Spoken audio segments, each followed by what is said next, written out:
માનસ મંદિર તીર્થની અંદરમાં એક ભાગશાળીએ 24 રૂમ અને 6 હોલ સાથેની આખી કમ્પ્લીટલી ધર્મશાળા એક જ ભાગશાળીએ બનાવી. સંસ્થાને એને ભેટ આપી, સંસ્થા એનો વહીવટ કરે. સંકુલ તૈયાર છે. આટલા મોટા દાતા ભારતભરના સંઘોની અંદરમાં જાણીતું એ નામ છે. આટલો બધો પૈસો, આટલો બધો રૂપિયો, આટલું મોટું સામ્રાજ્ય આજે બી છે. આ સામ્રાજ્યનો મૂલાધાર શું છે હું તો ખોજી સાધું છું, ખોજતો રહું છું, દરેક ઊંડા પાણીમાં ઉતરતો રહું છું કે શું છે. કંઈક રહસ્ય તો હશે જ. દરેક માણસના વિકાસની પછવાડે કંઈક ને કંઈક નાનકડા બીજનું કંઈક વાવેતર હોય. આટલી મોટી ધર્મશાળા બંધાવી, કરોડ સવા કરોડનો ખર્ચો કરી તીર્થને ભેટ આપનારા ભાગશાળીના જીવનમાં અખૂટ લક્ષ્મી ચાલે છે. કારણ શું? એનું કારણ જાણવા મળ્યું કે એમના પણ દાદા હતા અને દાદા દેશમાં હતા. ધંધો ખલાસ થઈ ગયો. ઘણા દિવસો દુઃખમાં કાઢ્યા. પછી ઘરવાળાએ માન ન માન તેરા મહેમાન કરીને હવે ક્યાંક પરદેશ જાઓ અને પૈસો લાવો. એટલે પરદેશ એટલે તે કાળમાં મુંબઈ પરદેશ કહેવાય. આજે પણ માણસ મુંબઈથી નીકળે તો કે ક્યાં ગયા છે? દેશમાં ગયા છે. પેલા ભાગશાળીએ મુંબઈની વાટ પકડી. મુંબઈ ગયા પછી હાથ કોણ પકડે? 100 વર્ષ પહેલાની વાત. એટલે ભાઈધુની દેરાસરની સામે એક ચબૂતરો હતો. એ ચબૂતરાની અંદરમાં પંખીઓ ચણચણતા. આ આવેલા નાના વિનાના નાથિયા નાથાલાલ મનમાં વિચાર આવ્યો કે અહીંયા જો બેસી અને જાર કે ચણાનો ધંધો જો શરૂ કરું તો દયાળુ માણસો પંખીને નાખવા માટે મારી જુવાર કે મારા ચણા ખરીદશે. એને નાની બચતમાં નાણાં રોકો. એક મણ જુવાર લેવાની, થોડા ચણા લેવાના, એક કોથળો પૂરો થાય માર્જિન કાઢી લેવાનું, રકમ પાછી માલમાં રોકવાની. નાનો બિઝનેસ.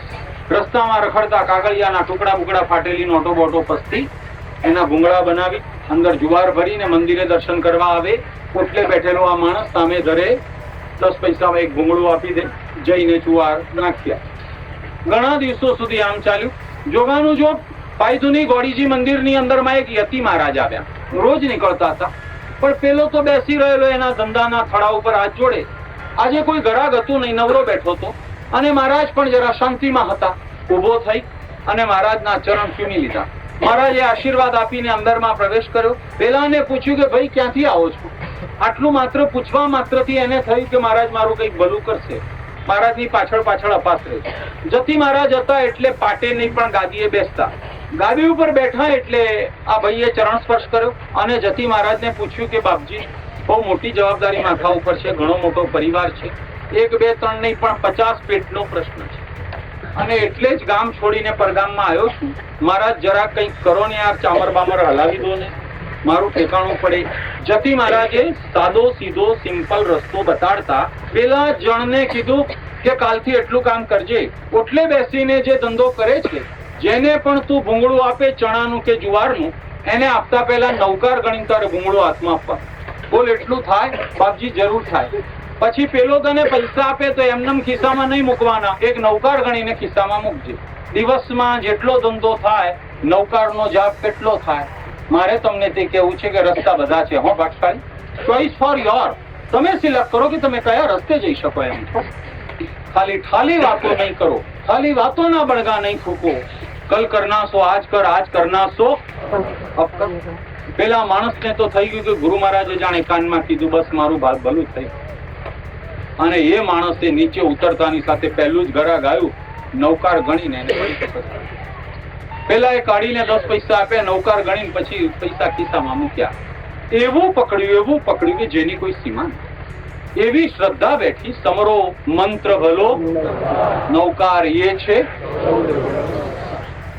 તમને આવું કોઈએ સુજાડ્યું? આજ સુધી દુકાનના ગલ્લાની અંદરમાં કેટલા રૂપિયા તમારા હશે ગલ્લામાં નાખ્યા હશે? કેટલી નોટો તમે નાખીશ? કોઈને નવકાર ગણ્યું? ગુરુ પગલા કરે છે તોય ચોખાના વધામણા કરીએ છીએ. આ લક્ષ્મી પગલા કરી રહી છે, એક નવકાર તો ગણ, તારું મંગળ થશે અને મહાલક્ષ્મીનું પણ.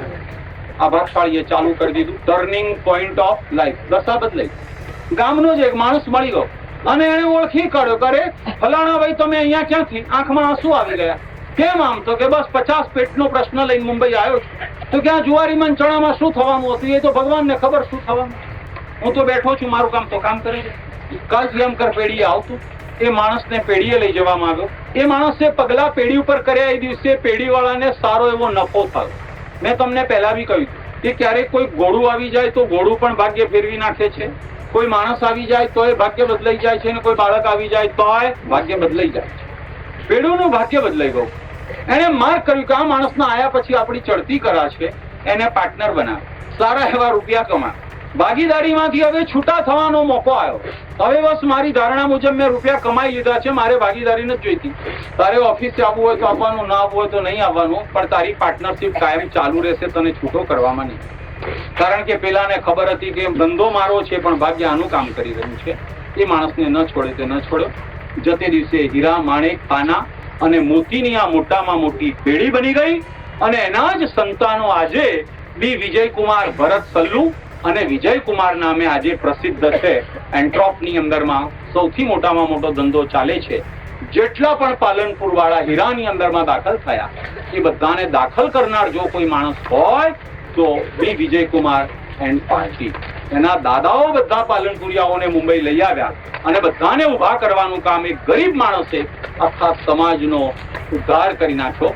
આખું પાલનપુર એમને અલ્લાહના નામથી ઓળખ.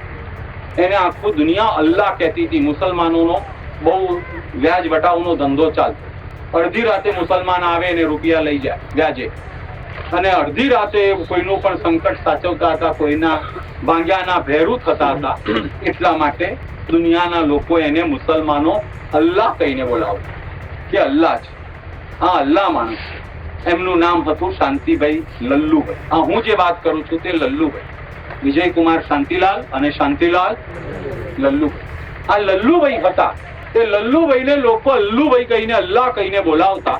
અને આ અલ્લાહનો આ પ્રસંગ છે તે પડીકું આપતા નૌકાર ગણવાના અને દસકો લેતા પણ નૌકાર ગણવાના.